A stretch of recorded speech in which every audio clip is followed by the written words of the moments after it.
And he said that I've been planning to kill you. Yeah. And before I came here, I've been planning, that was my plan, to kill you. When he said that, I started to shake. My legs were shaking, and then he came to my face, close like this. Oh my God! But she's got holes in her back. Well, we can get close though. The guy is still. He told me that she was cheating. she's on life. Someone help her! Welcome to Crime Beat. I'm Anthony Robart. A woman's appeal for help went unanswered, leading to deadly consequences. And for those driving by who decided to stop and help, the brutality of what they witnessed would change them forever. Here now is Catherine McDonald with Before My Eyes. So we're approaching Bathurst Street, this turn that I do tens of times a week. The afternoon of August 26th, 2022 started out like any other for Royi Flescher. I was coming from work, the Mug and Meats factory, 3 o'clock in the afternoon, going home for the weekend. We're about to come up on it soon. At that time, I was running my own business called Mug and Meats, at a butcher shop serving the Jewish community. I had to work late, so I didn't even get changed. So usually I wear white butcher pants and butcher shirts. Drove the same road 20, 30 times every week. He never could have imagined the horror that he was about to encounter on one of Toronto's busiest streets. So I was driving past and doing at least 60 kilometers an hour. From right the corner of my eye, I saw something.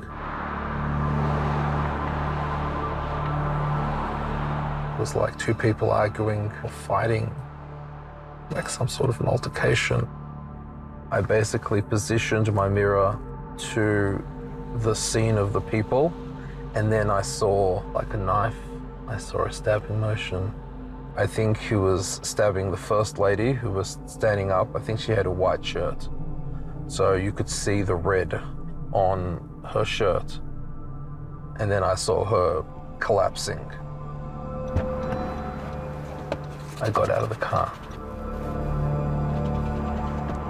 So I just went over here, and I was standing over here, around here, a little bit further up. And as I walked out of the car, the man moved to the second victim, the younger lady who was lying face down on the floor. The second victim on the road over here. And he stabbed her probably about 5 to 8 times with big knife, 2 hands thrusting into her back.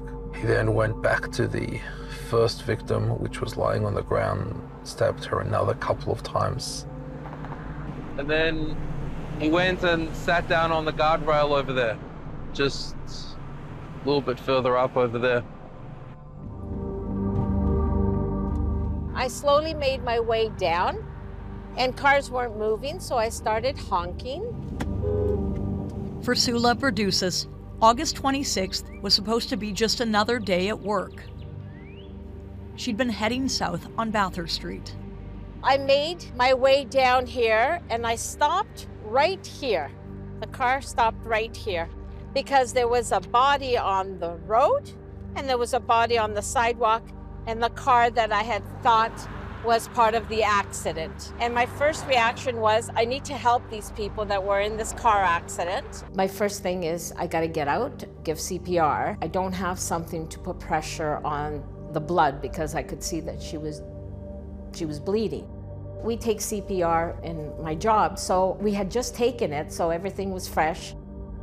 I got out of the van, and I crouched down like this to help her. I saw her face, which didn't look normal because of the gashes that she had, and I looked at her wounds, and they weren't part of like a car accident. They were all consistent, as if It was the same instrument that hit her. And there's lots of blood. I could see the blood pouring down, and she's on a hill.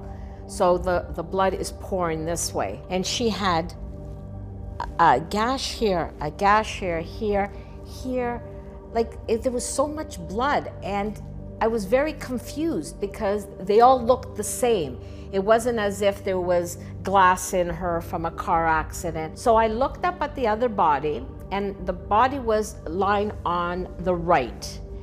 And there was a shirt that was over her head, so I couldn't see at first if it was a woman or a man, but I did see her black bra. So then I did know it was a woman. She had 2 marks consistent to what I had just seen on the other body. And I looked down again at her face. And because I had worked at Sunnybrook and Emerge, I said, what the hell happened here? And I could see the blood running, and I could see her taking a breath. And all of a sudden, I could feel somebody over me. I did look up. I saw his black shoes, I saw his white socks, and the thing that I looked mostly as my life was flashing by me, I could see my son, I could see my parents, my friends, and that. I looked at his hands because I thought to myself, this is how I die. What if he started striking me with a knife over my head? He came over me, and I said, what the hell happened here? And he said, I killed her because she cheated. I said, what? You killed her because she cheated? I couldn't believe what I was hearing. I would say he was around, I don't know, 45 to 55. So the girl that was in front of me looked much younger. It wasn't a man and a woman. So that's why I was confused. There was 2 women, because he never said that he killed them. He said her only. I backed up and I said to him, don't you dare move, don't you move. He was sitting right here on the guardrail. He was moving his head down as, okay, okay, okay, okay, because I kept saying, don't move. Oh my God, She has she's got holes in her back. Well, we can get close though. The guy is still Holes in her back. He told me that she was cheating. she's on the knife. Someone help her. He said she was. The second younger victim started moving. Her hands was moving, one hand was moving, her fingers. So I started walking towards her to seeing if I could help. And as soon as I started walking towards her, the man picked up the knife again.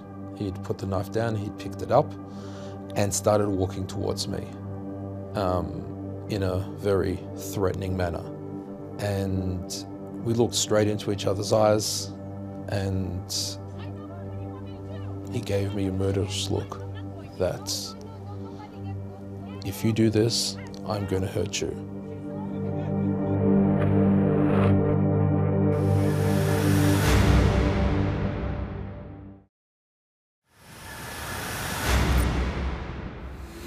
It was a sunny afternoon in August 2022 when someone driving along one of Toronto's busier streets noticed what looked like a scuffle. But as they got closer, it became clear 2 women had been stabbed, and the attacker was still there holding the knife. We now return to Catherine McDonald with Before My Eyes. We begin with breaking news coming out of North York. Police investigating a stabbing that has killed 2 people. They have arrested a suspect. Officers called to the area of Bathurst and Ellerslie around 3:30 this afternoon following reports of an altercation between a man and a woman. Officers locating 3 injured people, 2 succumbing to their injuries on the scene. This is a live look at the scene right now. It was off the hook, yeah. The 911 calls, there were, for lack of a better term, there were a lot of them.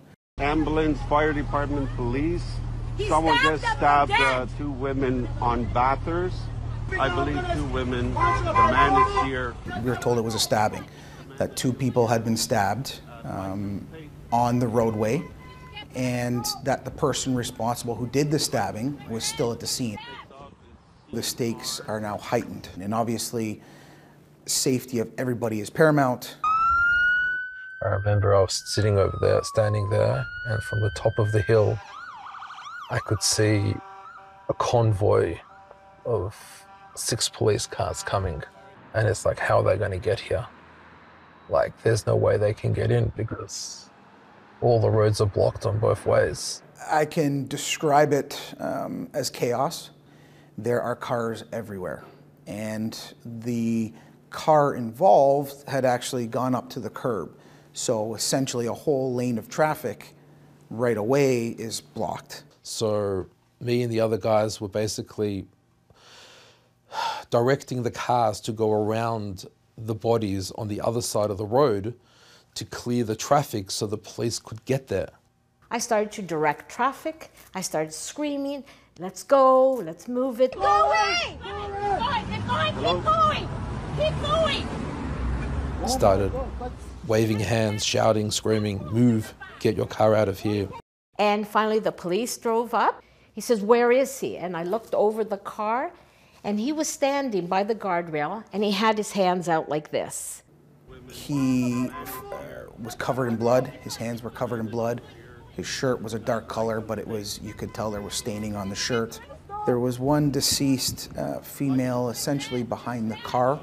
There was also a female kind of on the roadway sidewalk area. Because I believe that she was still breathing.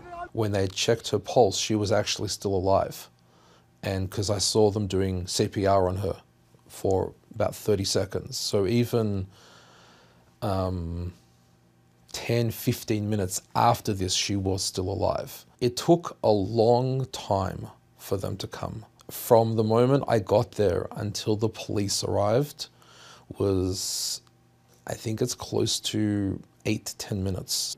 Life-saving measures were conducted. Unfortunately, they were with no avail. So the two women were pronounced deceased at the scene, and the person responsible is still there. He wasn't crying, he wasn't yelling, he wasn't saying I'm sorry or holding his head, nothing. Just chilling on a Friday afternoon in the sun, like nothing had happened. What's that? This is the body cam footage of one of the first officers on scene. Oh, here's his ID. And here you see we've located his identification. So Godfrey has now been identified. At this point, Godfrey's under arrest. So he's in custody and he is in the back of a police car.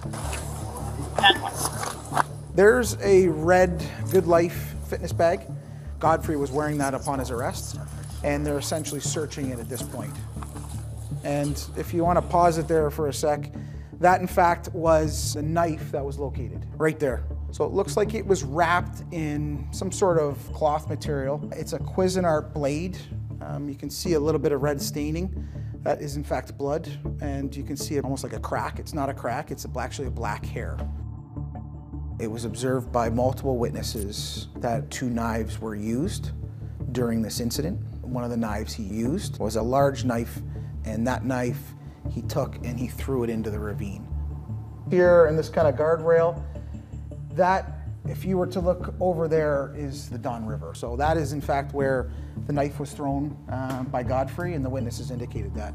We didn't recover the second knife, unfortunately. I had the Marine unit, they brought a boat down. We had metal detectors. We had the K9 unit come and help in the bushy area, but we couldn't find it. Additionally, what was located in the back of the vehicle, and it was in the back passenger seat, was a black handle to a knife, only the handle. And when he was booked... Oh, a blade with blood on it. That might have some evidentiary value. Inside the bag that Mr. Godfrey was wearing on his arrest, it was a 5-inch blade. Roll can from the handle with dried, looks like blood, yeah. I work in a butcher, I work in a slaughterhouse, and I throw around the term overkill. I have never used that word again. This was overkill. First of all, you know your knives. Tell me about the knife. What kind of knife was it? Was it 1 knife, 2 knives? I saw 1 knife. It was a hunting knife with an exceptionally long blade. So usually knives, they have a handle and a grip. So both sides are not the same. This knife was the same on both sides because you would use it to hold it like this or hold it like this. It's just like the stabbing motion was like two hands driving in again with full force. It probably would have gone through the body and hit the ground and hit the road because there was that much force and that long a blade. He was fully intent on causing as much damage and harm as possible.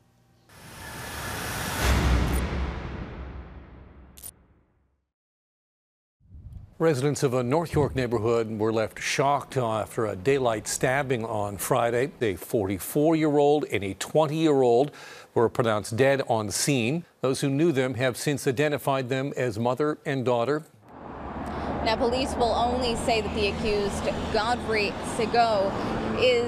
is related to them, but they will not say exactly how. We all had the assumption, that there is some sort of relationship between everybody. Besides being two females, one older than the other, and a male that was arrested, that's what we had at the time. We knew the car was registered to Elvie, and we basically worked backwards. So it was a couple of days after when I realized the extent of what happened, that this is not one person harming two other people. This is a man killing his wife and daughter in cold blood. My big question was why? Why did you do it and how? Not in regards to how he physically did it, but how could you do that? How could somebody fathomably go over and kill your daughter and wife? A small memorial has formed here at the scene of what took place on Friday. I'll step out of the way so you can get a closer look. This is where people have come to put flowers, a stuffed animal, messages, tokens that speak volumes about the enormity of this loss. Now, friends have identified the women as a mother and daughter, Elvie and Angelica Sigode. I learned that Elvie and Angelica didn't have immediate family members here in Canada, that everybody was still back in the Philippines. All accounts, they were loved by everybody in the community, friends, family. Not one person I spoke to said anything negative about either one of them. They were, in all accounts, loving, happy mother and daughter. I never called her Angelica, I always called her Angel. Because that's what she was, She wasn't your average camp employee. We spoke to Abraham Levy, who hired Angelica to work at Camp Shalom, a summer camp in Gravenhurst several years ago. He describes her as a tenacious, hardworking, joyful young woman who had her whole life ahead of her. A couple of years after she came to work at the camp, her mom made a big bash for her, for her birthday. And of course, my son went, and she was dressed like a bride, and it's a bride who would never be one. We've since learned that Angelica was a student at Seneca College, the school expressing its deep sadness over social media by her sudden death, saying, "Our thoughts are with Miss Sigode's loved ones, friends, and Seneca classmates and professors." The next day there was a poster saying who she was, had a picture. And you learned their names were Elvie and Angelica Sigode, and then to see that a man with the same last name had been charged with their murder. What was that like? That affected me. Being a mother, I couldn't even think of, I'm still in shock. Angelica was stabbed 19 times, and Elvie was stabbed 14 times. Here's a photo of Angelica's shirt. According to the autopsies, Elvie was stabbed 5 times in her face, 8 times in her torso, and once in her upper limb. And Angelica suffered 7 stab wounds to her head and neck, and 12 to her torso and limbs. What would cause somebody to inflict this much pain on a family member like that? What would make somebody do this to both their wife and their daughter? have a seat over there. Okay, I'm just going to check that the audio and video is recording, and I'll be right back. Okay. This is, in fact, Elvie Sigod. She has attended a police station in York Region. The date is November 20th, 2020. This video in particular really sets the picture of Elvie and Godfrey's relationship. I got to know Elvie through this video. I'm going to ask you some questions to get some history, and then we'll go into what happened today so I understand what brought you here. Yeah. To be able to see her like that, it hits home. It's very real. How did it make you feel? I got scared. My legs were shaking. Yeah, and I felt really nervous. We're actually looking at somebody who was murdered, providing a statement to police about the person who essentially murdered her. This is as real as it gets. So, Elvie, I understand that you have a daughter? Yes. And what's her name? Angelica. And I also understand that you're currently married legally? Yes. And to whom are you married? To Godfreys Trial. And that officer there is Detective Garford, and she is the investigating officer in regards to Elvie's complaint. We got married in 2001, but then when I went abroad in 2004, it's like we're almost separated. Elvie had come first. She had left Angelica back in the Philippines with Godfrey's mother, so her grandmother. Elvie was, last they had told me that she was a personal support worker.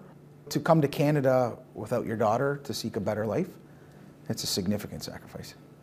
And the plan would be that Angelica would come, and then essentially Godfrey would come. Yeah, I went overseas, and then since that time he got involved to another woman, and then to the point that they had a child together.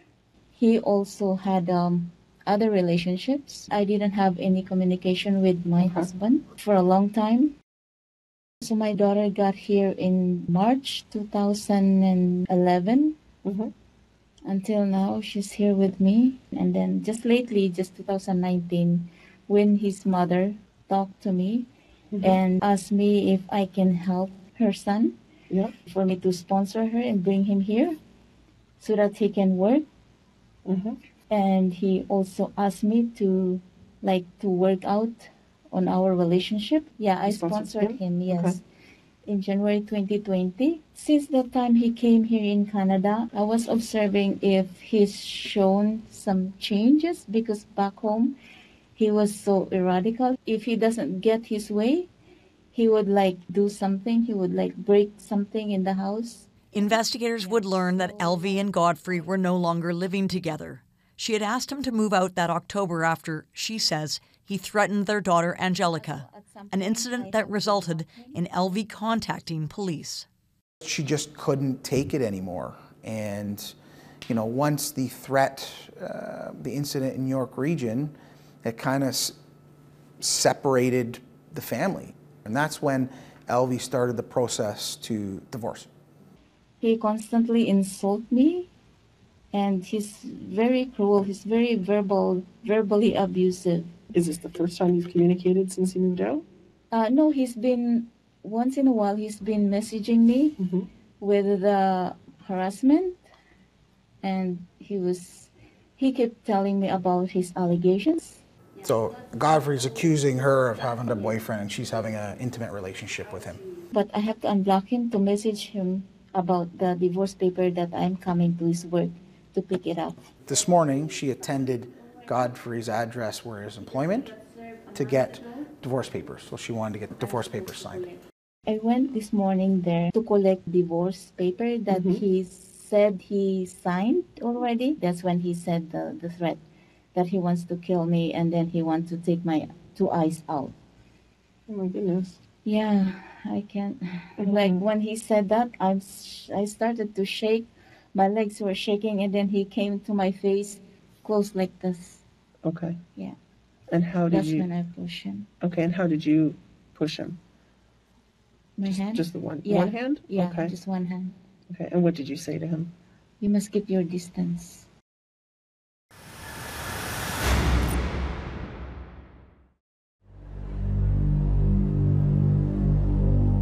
Again, that's Elvie. She's here to speak to investigators and report about Godfrey and his actions. My sister has died a month ago. He wants me to follow her, like I'm the next one to die. And then he said that I've been planning to kill you. Yeah. And before I came here, I've been planning, that was my plan, to kill you. And then he said that he will take out my 2 eyes. The trial has begun for a Toronto man charged with the first-degree murders of his ex-wife and daughter. Our crime specialist, Catherine McDonald, has more. Godfrey Sigod tried to plead guilty to manslaughter Tuesday, admitting he killed his ex-wife Elvie and his daughter Angelica. But the Crown rejected that plea and said it was proceeding with the first-degree murder charges, saying it will prove beyond a reasonable doubt that Godfrey intended to kill his ex-wife and daughter that day, saying it was planned and deliberate. In this case, there was a seeming confession, but it's easy to take things out of context.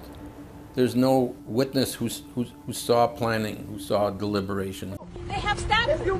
Godfrey Sigod testified that Elvie was demanding $3,500 to cover the costs of sponsoring him to come to Canada, money he said he did not have. My client really wanted his passport, his PR card, documents. He was stuck. He couldn't go home, and he wanted his stuff back from Elvie. My client was told, I'm not giving you your stuff unless you pay me. Arrangements were made by him to meet them that day. So why would somebody bring 2 knives to go out with his wife and daughter? Good question. Why does a person have 2 large knives? Why do you have a vegetable knife and a bigger knife in your bag? There was 1 knife that he used for his food, and there was 1 knife that he had for protection. He said that there was a guy who was a member of a gang who didn't like him very much. He wanted to be able to defend himself. The defense was not a complicated defense. I'm going to convince her to come and pick me up. I'm going to get my documents back. So they picked him up from his house, and Elvie was driving. All that stuff was 6 inches from her right arm at the time she was killed. He didn't know it was in the armrest of the car. She did. It's very hard forensically to say who in fact was stabbed first, but indication from within the vehicle, I believe that Angelica was stabbed first, who was the passenger. There's an argument in the car, and Angelica saying, I side with Mom, and not only do I side with Mom, I want to have nothing to do with you or your side of the family, and I'm not supporting your mother in some country that I have no connection to anymore. There's a significant amount of blood that is in the wheel well area and the seat as well. Angelica, she was sitting in this seat when the incident happened. So this is the front passenger seat with a tear. And we know that Godfrey was sitting behind Angelica. So it would be something like this, where it would, if he was sitting in the back seat and the car would be here, it would be something like this, or towards the front like that. And this is the back passenger seat and the footwell area. This is the knife handle. I would suggest that it happened, it broke, and he almost transitioned to another knife. And I don't know if the attack then went to Elvie, but something caused that vehicle to mount the curb within that car. To begin stabbing somebody inside a vehicle multiple times while it's in motion is just unfathomable. This is Angelica's shirt. You can see it's saturated with blood. This would be right in between the throat area. And your name is? My name is Elvie Sigod. Elvie Sigod sat down with York Regional Police in November 2020 to report a death threat she says her husband Godfrey Sigod made towards her. In the video shown in court on Tuesday, Elvie tells police Godfrey has repeatedly accused her of having a relationship with another man, and on this morning, he threatened her. And he said that I've been planning to kill you. The officer who conducted the interview with Elvie testified an arrest warrant was put out for Godfrey's arrest for uttering threats, but told the jury he was never arrested. The 2 York officers who were dispatched to meet with Angelica and Elvie in Markham in October 2020 also testified Tuesday. Angelica reported she was scared after her father threatened to kill her. The mother and daughter asked about getting a restraining order, but were told they had to go to court to get one. So now they have a warrant for an arrest. They have a statement from a complainant. And did they go to where Elvie went? Did they go to his work to say, hey, Mr. Sigod, we want to have a chat? Detective Jennifer Garford testified she did not recall going to Godfrey's work to find him. It wasn't until almost 1 month later that she called to ask about security camera footage, but it no longer existed. When asked why she waited, she said she did not have an answer to that. Did they go and get his driver's license to look at his address of where he's living? Everybody knows he hangs out at the gym. The people who live in the gym and lift up heavy things and take lots of steroids. My client was doing that. They know he communicates with people on Facebook Messenger. They send him a Toronto Police Facebook Messenger saying, Godfrey, we want you to come in. Nope. Detective Garford testified it was her understanding that Godfrey Sigod did not have a phone, and she didn't have a work account to contact him through Facebook. When she inquired with her operations center about sending a Facebook message, she, quote, wasn't afforded access. Detective Garford also testified that in late April of 2021, nearly 5 months after her interview with Elvie, they connected with a person who knew Godfrey and said they could send him a Facebook message asking him to contact police. But it's unclear if that happened. Godfrey Sigod's lawyer says he never knew about the warrant. We requested to speak with all 3 of the York Region police officers involved, including Detective Garford. We were told that none of them were available. We asked York Region why Godfrey Sigod was never arrested and what attempts were made to locate him. They responded that they needed more time, quote, as the questions are in-depth in relation to a specific case, it is a time-consuming process to facilitate a request of this nature. And I don't have a crystal ball, but how can anybody not wonder that if the police did their job, whether we be having this interview right now? What I want everyone to understand is that intimate partner violence is preventable, and that the deaths of Angelica as well as Elvie were preventable. They reported the crime, there should have been follow-up, and if the justice system worked in the way that it was designed and intended to work, they would still be alive today. In circumstances as clear as he threatened to kill me, and he has the means to do it, and I'm frightened why the police wouldn't treat it like something that's urgent. When the police officer who could have done all of those things testified in court, she cried.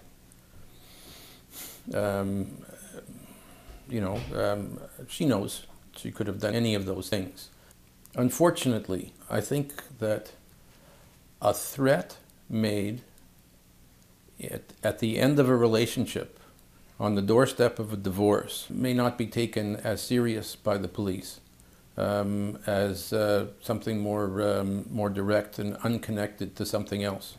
When other women who are in those abusive relationships hear about Elvie's story, those women will most likely think, why should I go to the police? Yeah, I can't, I'd love to sit here and try to answer that, but I can't answer for York Region, so I won't, but they believe there were enough grounds to get an arrest warrant out for him, and he just wasn't located. She did everything that she could. Yeah, she did everything proper. He keeps disrespecting me, insulting She is me. basically relaying what he said he's going to do, and 2 years later he did it.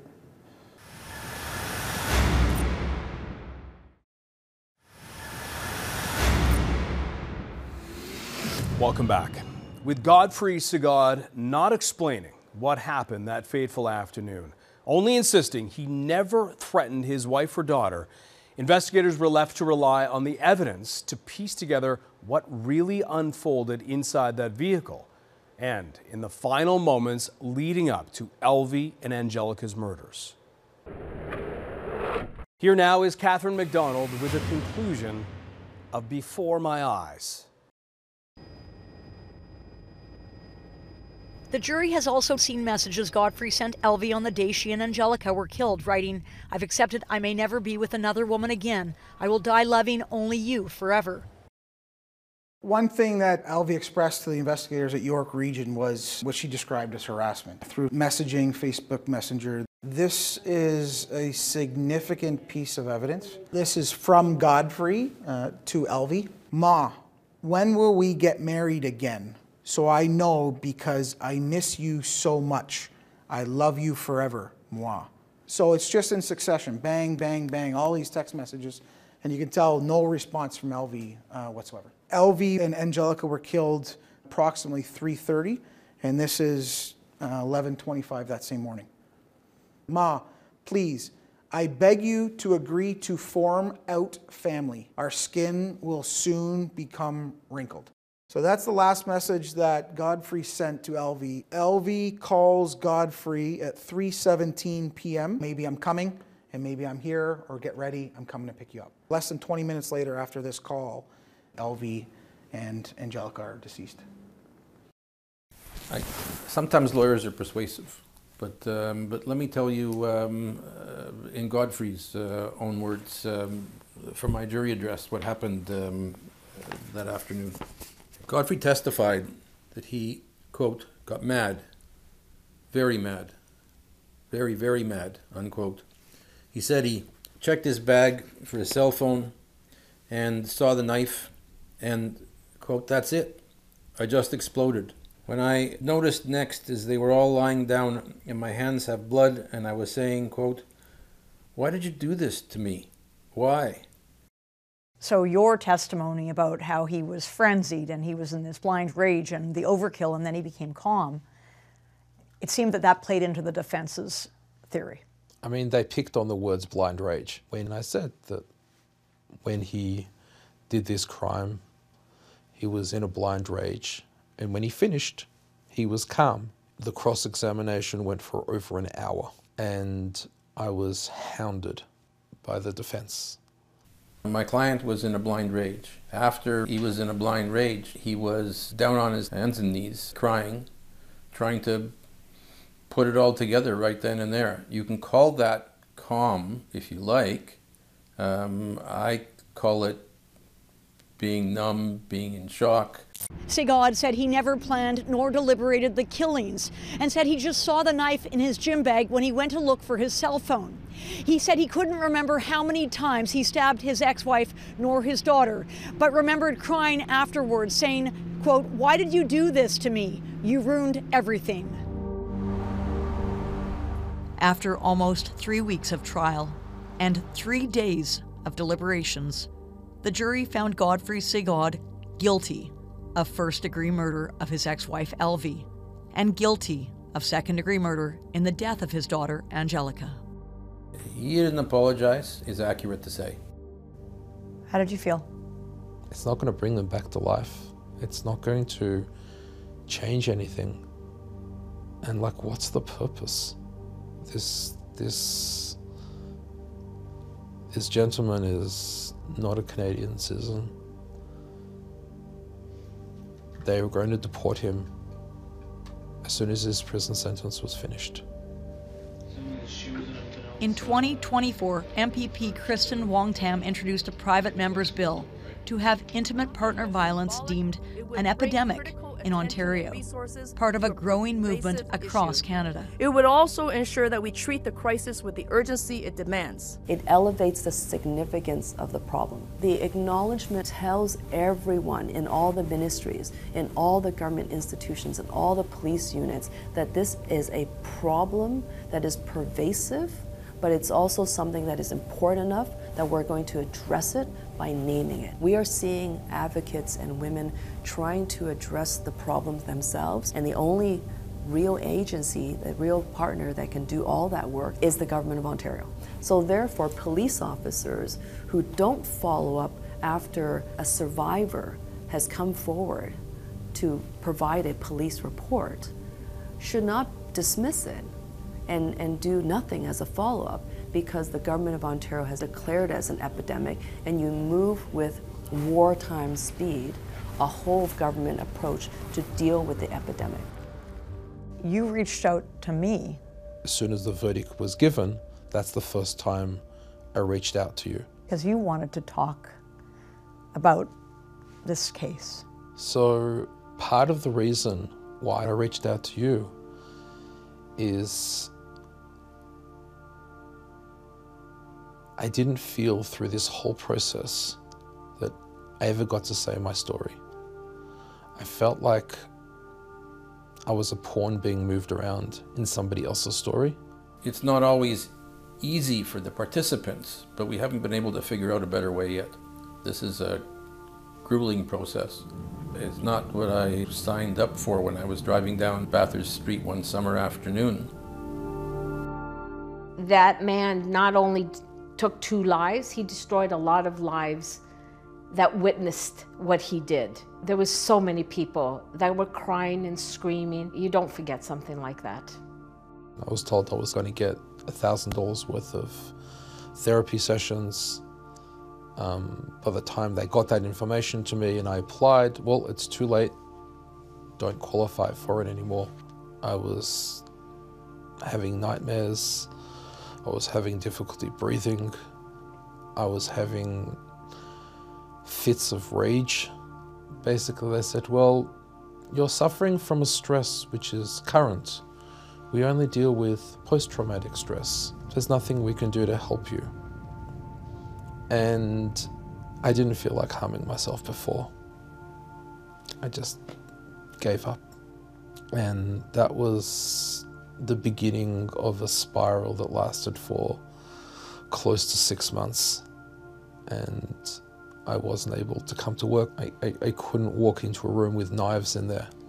I had to hide all the knives in the house. 6 months after that, business shut down and had to declare bankruptcy. I wasn't a witness. I was a victim.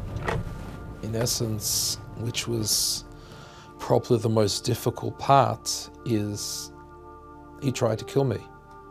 Listen, witnesses, they're, at the end of the day, my eyes and ears. Stay away! Stay away! Ambulance, fire department. The first people that were there were all civilian people. On Bathurst.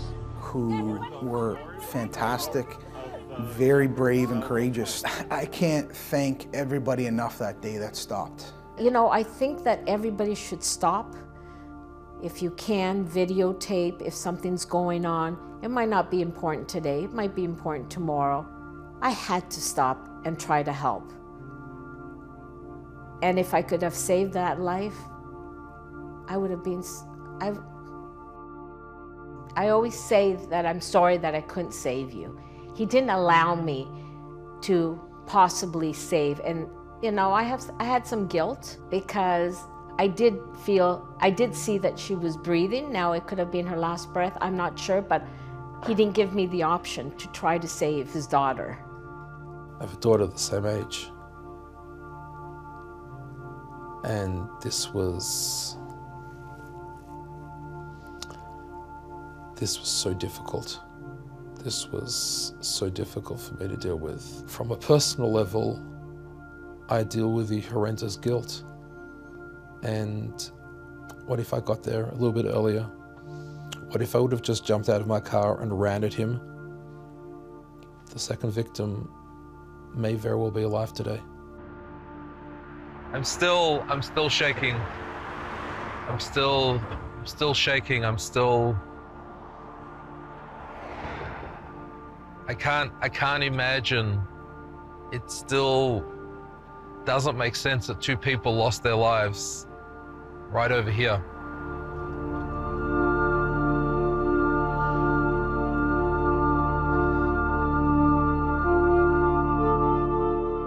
Sadly, Elvie's and Angelica's case is not unique. In the years leading up to their murders, rates of femicide in Canada reportedly rose by 27%. In his victim impact statement, Elvie's brother wrote, "The pain of losing Elvie and Angelica is very intense. Their laughter, voice, and presence were stolen from us. The grief is unbearable." Thank you for joining us tonight on Crime Beat. I'm Anthony Robart.